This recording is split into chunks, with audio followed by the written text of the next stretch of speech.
ঠিক আছে? না না এখন বড় বড় নাড়ু বড় বড় হয়েছে, যা কারিগর মনে বড় বড় করে তৈরি করতে চাই। তো সবে নাড়ু ভগবতীকে লাগাতে যাবে, গোপীনাথকে লাগাতে যাবে, এমন সময় পাড়ায় থেকে একজন এসে কেঁদে কেঁদে মুকুন্দ সরকার বলছে, বাবাজি, ও বাবাজি। কি হয়েছে? বাবাজি তাড়াতাড়ি চলো, তুমি না গেলে আমার মা মরে যাবে, তাড়াতাড়ি চলো।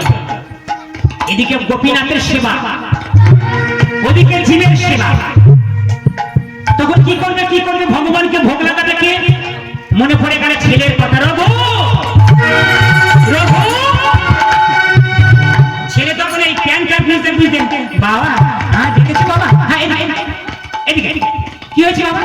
শোন, আমি ওই পাড়াইতে একজন মরে যাচ্ছে, আমি চিকিৎসা করতে যাচ্ছি, তুই গোপীনাথকে ভোগ লাগা। বাবা কি বলছো? আমি তো ভোগ লাগাতে জানি না, তুমি কত মন্ত্র বলো, তুমি কত কাকতি মিনতি করে গোপীনাথকে ডাকো, আমি তো কিছুই জানি না। ওরে রঘু শোন বাবা, অত কথা বলার সময় নেই, তবে একটা কথা শুনে রাখ, ভগবানকে সাধন ভজন করতে গেলে সংস্কৃত মন্ত্র বলতে পারিস আর নাই পারিস কোনো ক্ষতি নেই, কিন্তু এই মনটাকে শুদ্ধ কর। এই শুদ্ধ মন করলে ভগবানের শুদ্ধ মনে সেবা গ্রহণ করে দেবে। ওরে বিবাহ হবে শুদ্ধ মন্ত্র, বিবাহ হবে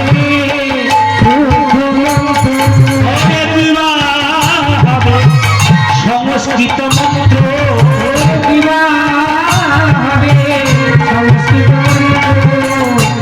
যদি থাকে শুদ্ধ মন্ত্র, কিবা হবে শুদ্ধ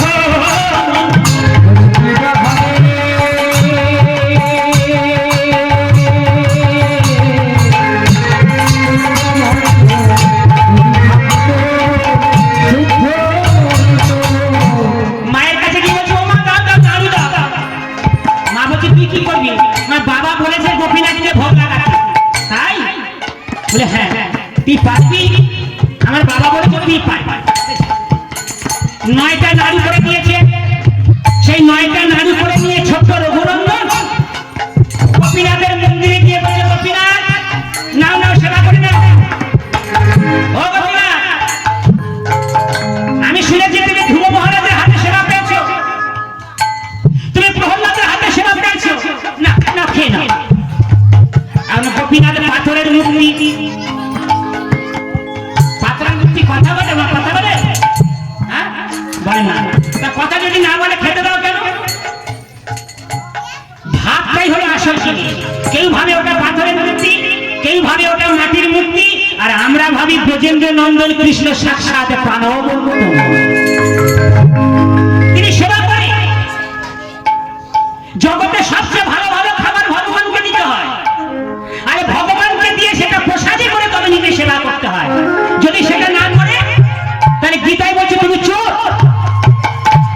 যার জিনিস তাকে দিচ্ছ না তুমি চুরি করে খাচ্ছ। আর চুরি করে খেলে কি হবে? না যোগ্য বিশিষ্ট অন্ন যদি ভগবানকে নিবেদন না করে খাওয়া হয়, তাহলে শাস্ত্র তাকে বলছে তুমি চুরি করে খাচ্ছ। আর চুরি করলে পাপ হয়, পাপ করলে পাপের শাস্তি পাওয়ার জন্য মৃত্যুর পরে নরকে চলে যেতে হয়। হরি হরি না, গোপীনাথ খাও। এখন গোপীনাথ খাচ্ছে না, খাবে না। ও বুঝেছি বুঝেছি বুঝেছি, এই তোমার হাতে তো বাঁশি আছে, তুমি কি করে খাবে? তাহলে রঘুনন্দন কি করলেন? ভগবানের হাত থেকে বাঁশিটা খুলে দিলেন।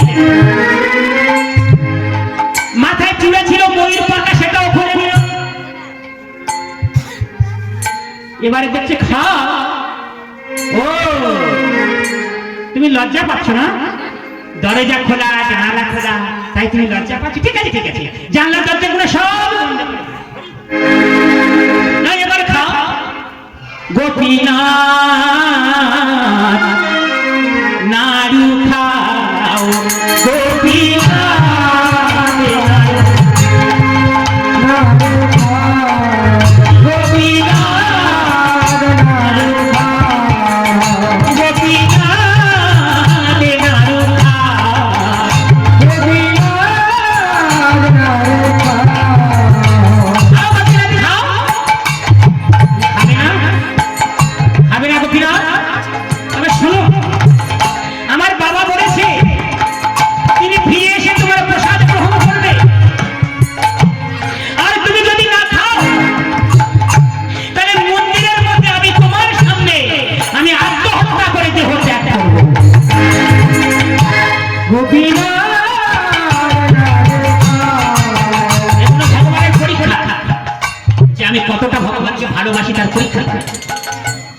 ভগবান ভক্তকে পরীক্ষা করে কি দিয়ে? স্বর্ণকার যেমন সোনা পরীক্ষা করে নেয় না, হ্যাঁ, কি দিয়ে পরীক্ষা করে? কষ্টি পাথরে। ভগবান যদি ভক্তকে পরীক্ষা করে কি দিয়ে? দুঃখ দিয়ে, যন্ত্রণা দিয়ে, জ্বালা দিয়ে, যে দেখি কতটা সহ্য করতে পারে। যে করবে আমার আশ পার করিব সর্বনাশ, হরে করিব সর্বনাশ। তারপরে সে যদি না ছাড়ে পাশ, তবে হই তার দাসের দাস। তবে হয়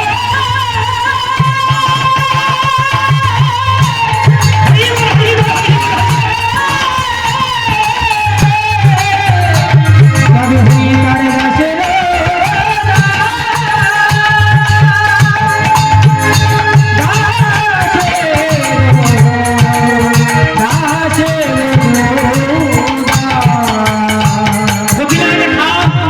তুমি যদি না খাও, আমি তোমার সামনে আমি আত্মহত্যা করে মরবো।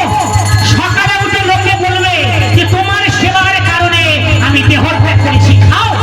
এই বলে মন্দিরে ছিল একটা কাঠারি, সেই কাঠারিটা নিয়ে রঘুনন্দন যখন নিজের গলাতে বসাতে যাবে, তখন এই পাথরের মূর্তি হাত বাড়িয়ে বলছে, রঘুনন্দন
ভগবান আর ভক্তের মধ্যে একটা লীলা হচ্ছে।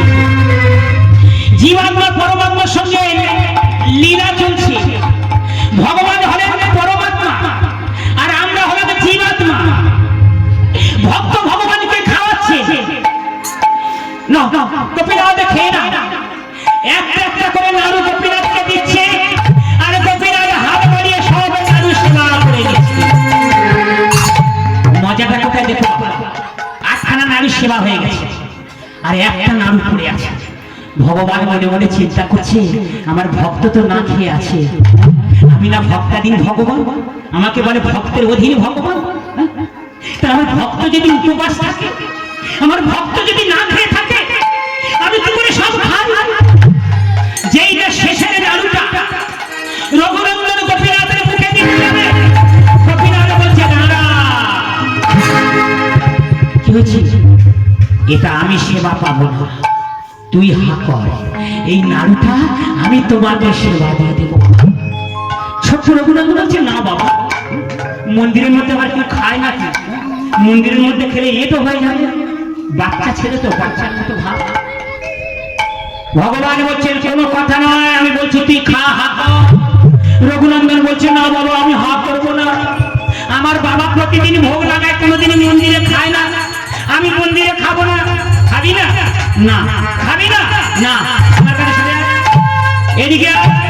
দেখুন ভগবান কত কৃপাময়। রঘুনন্দনকে দেখে এদিকে আয়, কাছে ডেকে নিল, এবার হা কর। হা করবি না? না। হা করবি না? না। ভগবান তো চতুরের চূড়ামণি, তাই না? রসময় বিদবদর্শা, ভগবান হলে সবচেয়ে বেশি বুদ্ধিমান।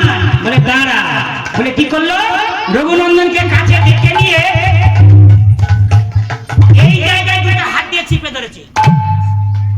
এই দুই চোয়ারে যখন টিপে ধরেছে, হা হয়ে গেছে। আর যেই না রঘুনন্দন হা করেছে, ওই নাড়ুটা দিয়ে রঘুনন্দনের মুখের মধ্যে দিয়ে আর মুখটাকে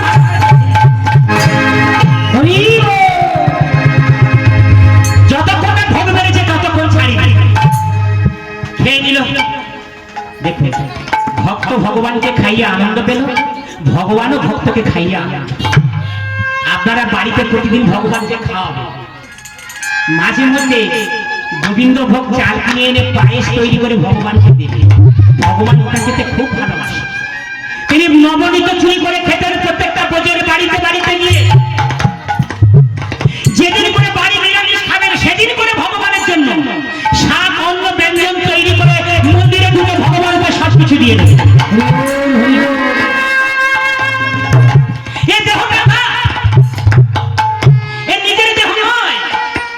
নিজের দেহ ভক্ত যেটা নিজে রক্ষা করতে পারতাম। সেই জন্য রাধা রানী কেঁদে কেঁদে ভগবানের কাছে বলেছিল, হে গোবিন্দ,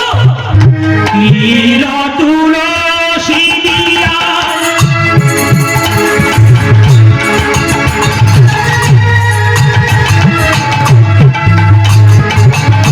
সমর্পণ করি মহিয়া।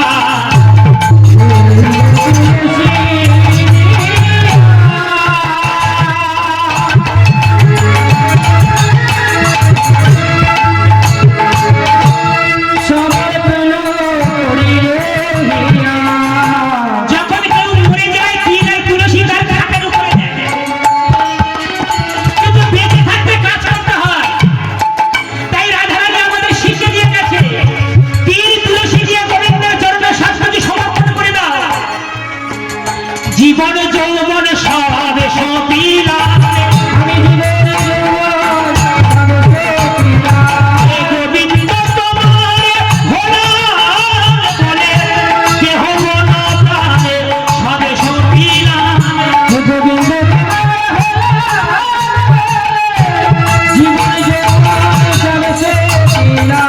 আমা বলিতে কিছু রাজে না ওই চরণে সব সপিলা।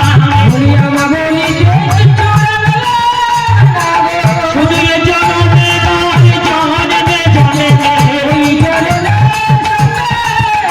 শুধু এ জনমে নয় জনমে জনমে।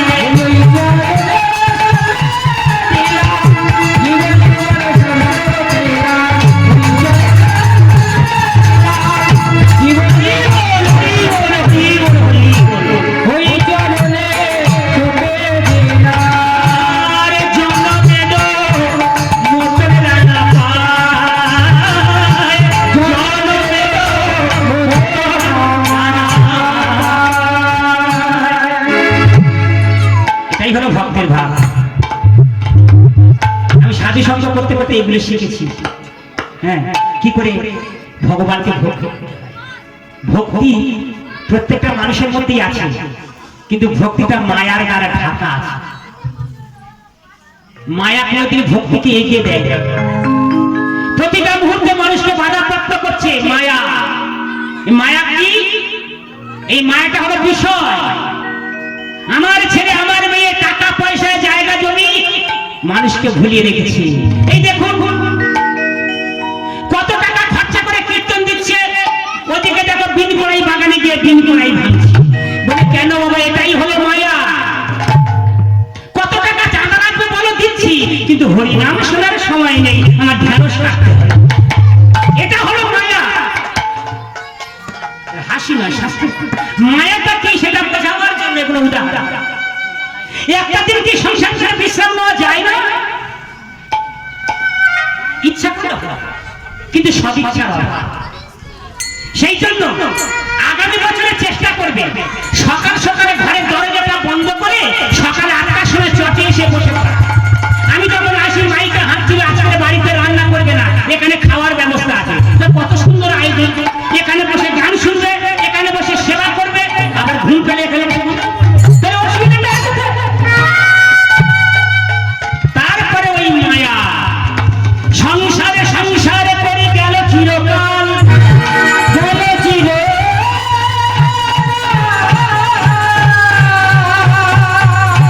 বলে লাভে না হইল কিছু, ঘটিল জঞ্জাল।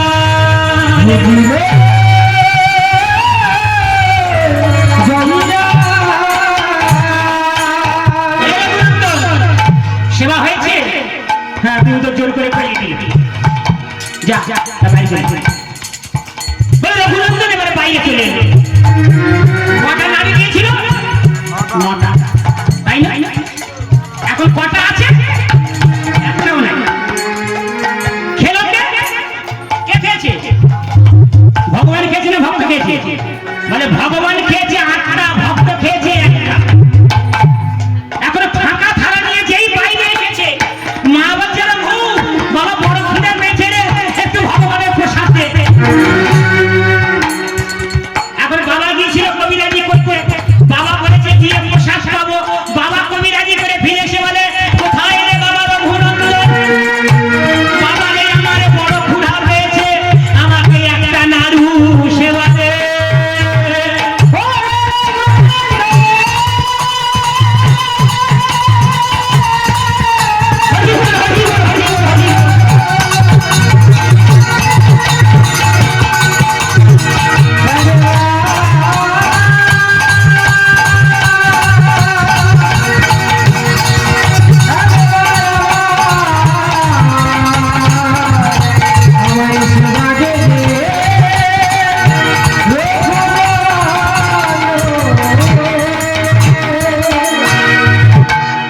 মা দেখছে থালাইতে নাড়ু নেই।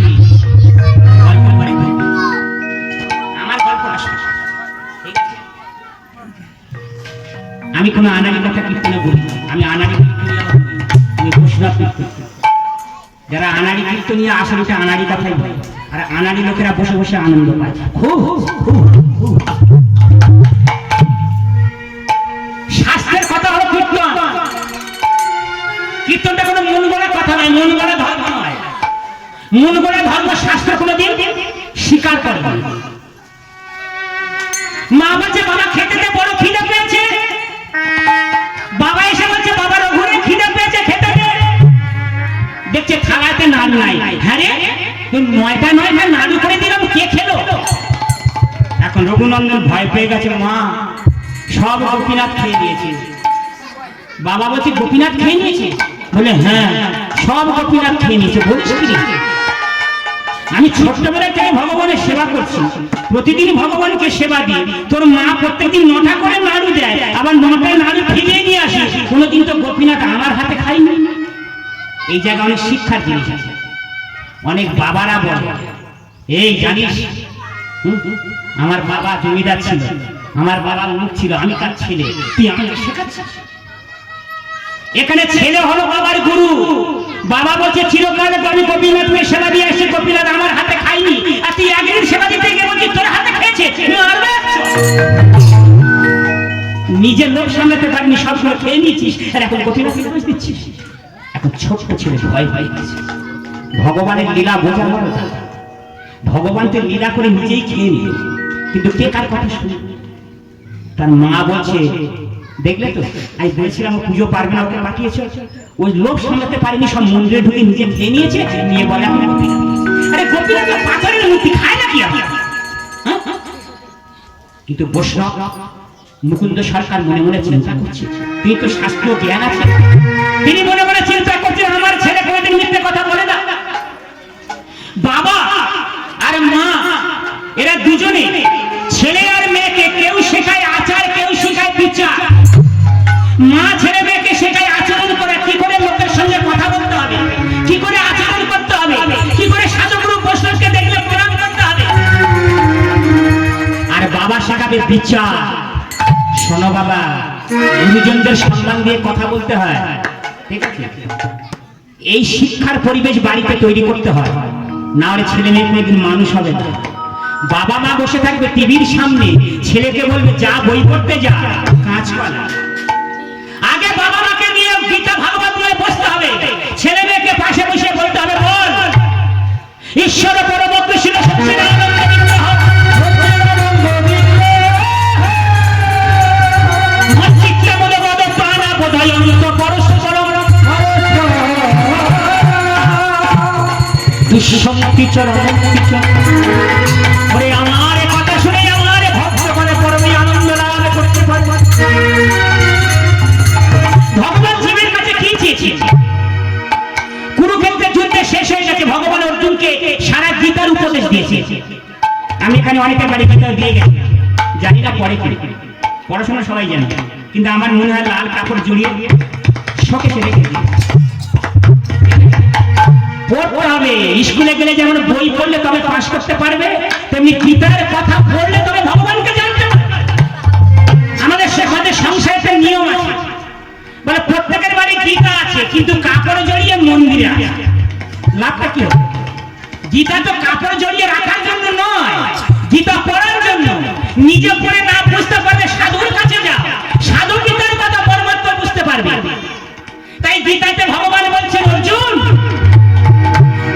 অর্জুনকে উদ্দেশ্য করে জগৎবাসী সকলকে বলছে যে মন মনা ভাব মদ ভক্ত মদ জাতি মান নমস্কার, চারটে কাজ তুমি করো। কি কাজ? মন মনা ভাব, তোমার মনটাকে শুধু আমার ভাবনায় যুক্ত করো। মদ ভক্ত, আমার ভক্ত হও। মদ জাতি মানে আমাকে অর্জন করো, আমাকে পুজো করো। আর কি? মান নমস্কার, কেবলমাত্র আমাকেই নমস্কার করো। এই কথার মাধ্যমে ভগবান এটা বলেনি যে তুমি তোমার বাবা মাকে নমস্কার করো না, আমাকে আগে নমস্কার করো, তারপরে বাবা মাকে নমস্কার করো, তারপরে তোমার গুরুজনদের নমস্কার করো, কিন্তু আমাকে বাদ দিয়ে নয়। তাই সংসারে যা কিছু হচ্ছে সব ভগবানকে বাদ দিয়ে হচ্ছে, ভগবানকে কেন্দ্র করে সংসার হচ্ছে না। কৃষ্ণের সংসারে বড় ছাড়ি অনাচার। অনাচার কি? অমেধ্য কুমেধ্য আদি অনর্থ নিবৃত্তি যেগুলো আছে সব কৃষ্ণের সংসার করলে ওগুলো সব দূর হয়ে যায়। তাই মুকুন্দ সরকার চিন্তা করছে আমার ছেলে মিথ্যে বলতে পারে না, আমি পরীক্ষা করব নারী ও খেয়েছে না নারী গোপীনাথ। পরের দিন কি করলেন? পরের দিন সকালবেলা আমার নাড়ু থালা সাজিয়ে গোপীনাথকে দিয়ে বলছে, এই রঘুনাথকে দিয়ে বলছে, রঘুনাথ আজকেও যাও, আমি ওই পাড়ার চিকিৎসা করতে যাবো। হরি বল, খুব ভালো। যদি আপনারা শ্রীখণ্ডে যান দেখবেন এখনো পর্যন্ত সেই ভগবান গোপীনাথ হাতে সেই নাড়ু এখনো আছে, তবে নাড়ুটা পাথর হয়ে গেছে। কি করে? সেই লীলামিশে থেকে বলছি, সাক্ষাৎ দেখে আছে। ঘর থেকে একটু বাইরে বাইরে ব্যাঙের মতো সংসার করলে হবে। ব্যাঙ কি করে জানে? ব্যাঙ কুমিতে বাস করে না, ছোট্ট একটা জায়গায়। ব্যাঙ ভাবে এর চেয়ে বড় ভালো মানে পৃথিবীতে আছে। ওই ব্যাঙটাকে ধরে নিয়ে একটা পুকুরে ছেড়ে, পুকুর অনেকটা বড় জায়গায়, অনেকটা বড় জায়গায় ঘুরে ঘুরে খেলা করতে পারবে। ব্যাঙটা মনে করে না খুব ভালো, অনেক বড় জায়গা পেয়েছে, আরো ভালো ভালো। পুকুর থেকে ব্যাঙটাকে তুলে নিয়ে নদীতে ছেড়ে দেবে, সে আরো অনেক বড় জায়গায় খেলা করে ঘুরে বেড়াতে পারবে। ঠিক তত মানুষের জীবনটা সেই রকম। মানে সংসারের মধ্যে শুধু আবদ্ধ হয়ে থাকলে হবে না, এই সংসার থেকে বেরিয়ে মাঝে মাঝে নবদ্বীপ মায়াপুরে যা, মাঝে মাঝে বৃন্দাবনে যা, পুরীতে যা, আরো কত কাছাকাছি বাড়িপুরে আছে মহাপ্রভুতলা, যেখানে মহাপ্রভু ধরা দিয়ে ভগবান চৈতন্য মহাপ্রভু হেঁটে গিয়েছে। সে আটি সারাটা আমাদের বাড়ির পাশে অনন্ত আচার্যের বাড়ি মহাপ্রভু ছিলেন। সে অনন্ত আচার্যের বাড়ি গিয়ে দর্শন করে এলে ভগবানের কৃপা লাভ করা। একটু ঘর থেকে বেরোতে হবে, সাধুগুরু বৈষ্ণবদের সঙ্গ করতে হবে, আর পড়াশোনা চাইলে বাড়িতে বসে বসে গীতা ভাগবত করবে। দরকার হলে আমাকে রাত্রে ফোন করবে যে ভাই এটা বুঝতে পারছি না, আপনি গীতা। আমি চেষ্টা করবো আপনাদের হরি ভাবনায় কৃষ্ণ ভাবনায় সহযোগিতা করা। এইভাবে এগিয়ে যেতে হবে কৃষ্ণ ভাবনা আমৃতি। তা বলছে যে আজকে যে গোপীনাথকে সেবা দে, ছোট্ট রঘুনন্দন নাড়ুর থালা নিয়ে গোপীনাথের মন্দিরে ঢুকেছে। আর মুকুন্দ সরকার কি বললেন? মন্দিরের পাশে দাঁড়িয়ে আছে। কেন? পরীক্ষা করবে নাড়ু আমার ছেলে খাচ্ছে না নাড়ু ভগবান খাচ্ছে। হরি ওর হরি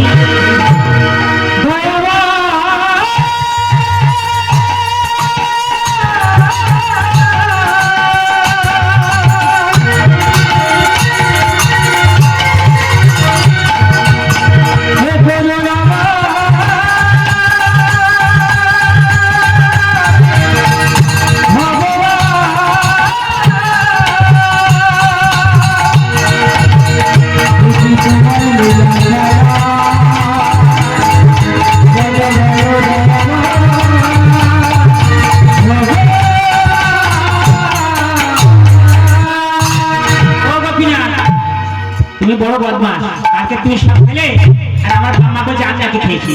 তোমার জন্য আমাকে কাল অপমান নিতে হয়েছে। ভক্ত ভগবানকে শাসন করছে, তাহলে কেমন ভক্ত হতে হবে? যশোদা মা কৃষ্ণকে কান ধরে উদ্বোস করিয়েছে, যশোদা মা কৃষ্ণকে লাঠি দিয়ে তাড়া করেছে, তাহলে কেমন ভক্ত? কেমন ভক্ত হলে ভক্তকে তাড়া করা যায়, তাই না? না, তোমার জন্য কালকে আমার বদনাম নিতে হয়েছে। আজকে তুমি সব খেয়ে নাও, আমাকে একটাও খাওয়াবে না, আর আমি খাবো না। গোপীনাথ খাও, সেবা করো। ও গোপীনাথ, লজ্জা পেয়েছো? হ্যাঁ, এই দেখো কালকে বাবা মা কত ছোট বড় কথা আমাকে বললো। আচ্ছা, আমার বাবা সারা জীবন তোমার সেবা করেছে, কই তুমি তো আমার বাবার হাতে একদিনও খাবে? কেন গোপীনাথ তুমি এরকম কেন গো? হ্যাঁ, আমার বাবা কি কোনো অন্যায় করেছে? আমার বাবা কত বড় বৈষ্ণব। খাও খাও খাও, খেয়ে নাও, খেয়ে নাও। গোপীনাথ খাও। গোপীনাথ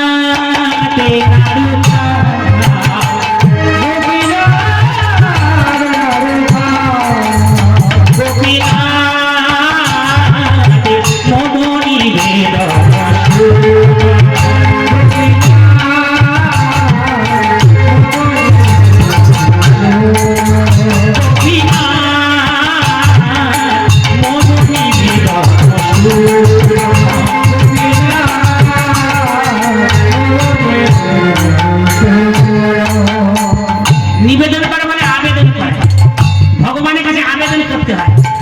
যেমন